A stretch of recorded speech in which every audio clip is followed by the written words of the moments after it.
කේශධාරා herbal hair oil එක හදන්න ගන්න ශාකයක් තමයි කරපිංචා.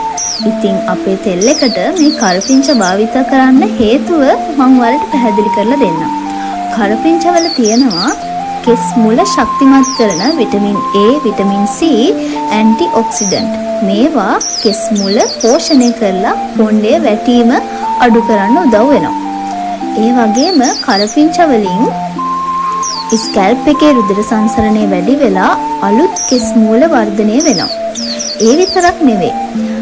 හිසේ තියෙන ඩැන්ඩ්‍රෆ් වගේ දේවල් අඩු කරන්න මේ කරපිංචා උදව් වෙනවා. කරපිංචා වලින් කොණ්ඩේ වියලිභාවය අඩු කරලා දිලිසෙන මෘදු කොණ්ඩයක් ලබා දෙන්න උදව් වෙනවා. ඉතින් අපේ තෙල් එකට මේව යූස් කරන්න ප්‍රධානම හේතුව තමයි ඒ.